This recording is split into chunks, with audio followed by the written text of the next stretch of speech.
Yo, what's going on? So this is my setup. Currently, and everything's kind of a mess too because, like I said, I have to move, and so, but this is my current state, what it looks like, and I know a lot of you guys have been asking what my setup looks like and what my signal chain is, or my hardware chain, for recording vocals and whatnot. So I thought I would just show you guys that real quick. Yeah, everything looks horrible right now. Like I said, it's the worst cable management you guys have probably ever seen. Um, I mean, especially I got the thing that fell off from the back there. I just haven't because I got to break it down anyway, so it's no point. But at least I wanted to show you what I was recording with before I sell any of this stuff, or just break it down. I have to take it with me. So anyway, so yeah, let's start off with the monitors. So this is these are the HS8s by Yamaha, and these things are killer. I just wanted the flat response type of monitor system, just so I can get the closest thing to a true reference when I play my mixes on different playback systems and whatnot. So that's why I got the Yamaha HS8s, and they've been great so far. They awesome low end, pretty flat, across the board, which is great. And they've been awesome. Everything I kind of really wanted, asked for, which was in my price range still, were these. So that's why I got these. The next is the Focusrite TI4, the Scarlet series, and this thing has been great too, man. Your basic monitor control here, your volume control, headphone control, which I have splitted here between two headphones. And then, 2 channels, which is fine. I like this knob, is very useful for, when I'm recording artists, because I can, kind of, if they want to hear more vocals, I'll turn it to the right. If they want to hear more beat, turn it to the left. Or it's opposite, I can't remember. But it's a good little interface, and it's got really, really more than decent converters. That's why I like it. So thumbs up to Focusrite for that one. Dope. Little plant here.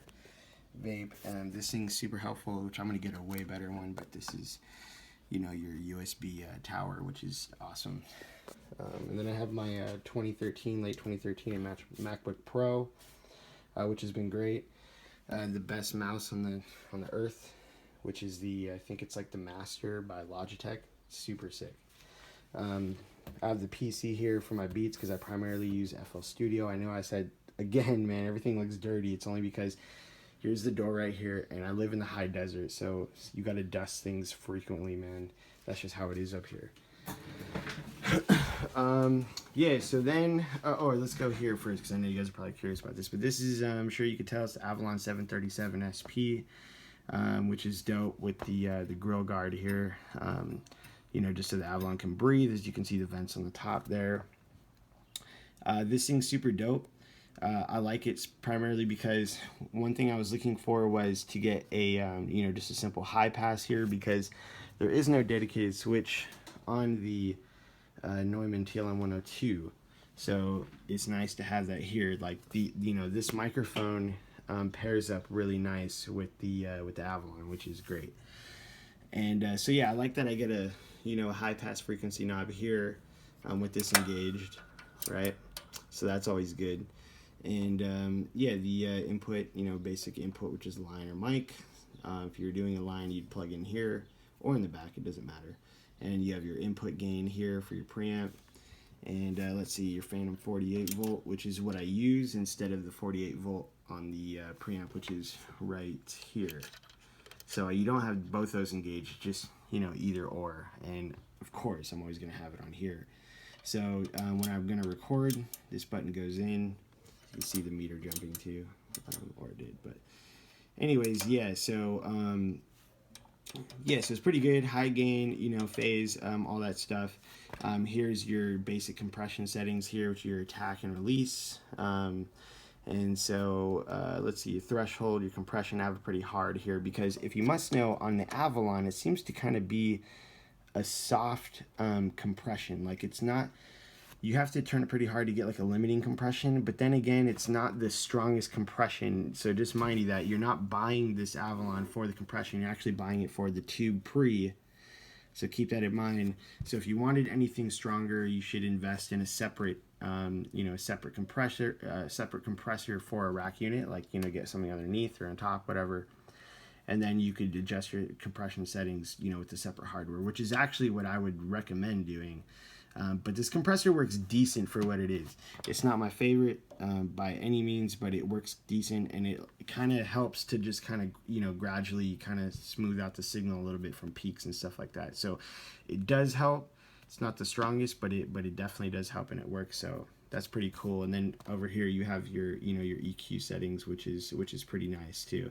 And you can bypass all this stuff as well and just use the preamp. You know what I mean? So it's a nice combination of stuff to have, and that's why I got it. And it's pretty cool. So for that reason, I like it, and it's pretty dope. I maybe in the future though would probably bypass this, and I probably in the future want to get probably going to sell this thing and eventually get a, you know, a separate you know, EQ rack. I don't know what I'm gonna get, probably the Apollo, and then a separate, you know, compressor, you know, just to have a little bit more control over each function, something that does what it's supposed to do and only that.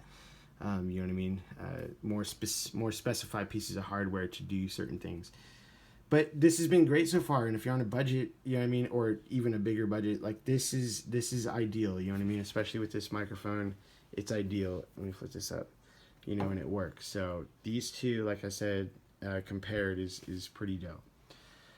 So yeah, so again, Neumann TLM 102, dope, Avalon HS8s, Scarlett 2i4 preamp, USB tower, MacBook Pro, Yoga, and then I have what I would normally record vocals in is this. It looks messy because this paint is actually this chalkboard paint. That's why it looks like that. But these are hollow quart doors that I ended up buying at Home Depot, and the top is just a particle board thing on top, and I added this little curtain thing that you could flip over. I don't know, I was trying to get creative. I didn't have too much time, so that's why this is kind of hanging, but this was bolted up before, like a lot cleaner. So this is just like these moving blankets, and then I padded it underneath. But it's worked. So I don't know if you could hear my vocals, you know, out here with the room. But if you walk in here, you should hear it way more dampened. I don't know if you could tell, depending on the microphone. I have the door open too, but if you're in my position, it does cut down the sound reflection by a whole bunch, man. So this thing has really helped in certain situations, depending on the vocal artist. It may sound a little weird on their vocals because maybe their vocals do need to have a little more reflection and bleed, but that's all preference, man. This is the Neumann, the new open face mic shock mount, and that thing's been awesome.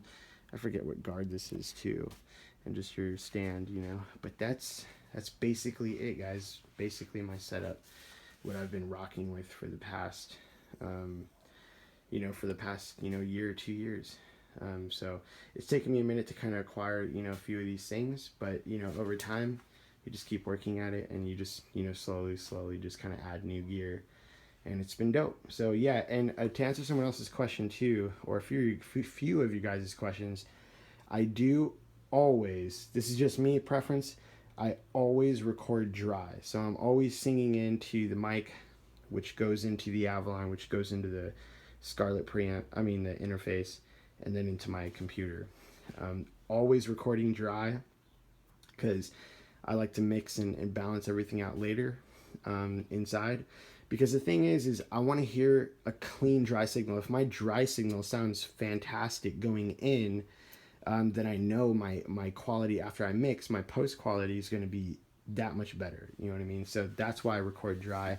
I don't stick no Evo auto tune before I record. I don't do that. Like I said in my other video, your goal should be to try to get it in as perfect as possible, dry, and you know, then you listen to your signal. If it sounds super clear, super clean, then that's how you know you're going to get a good mix at the end. Also, last thing is for my headphones. These are the Audio-Technica M40Xs, which my buddy Dylan put me on, and these things are fucking awesome. Super flat response, great reference. And I noticed the reference is great because every time I mix on these, and I use different playback systems to check my mix, it usually sounds spot on. So these are great.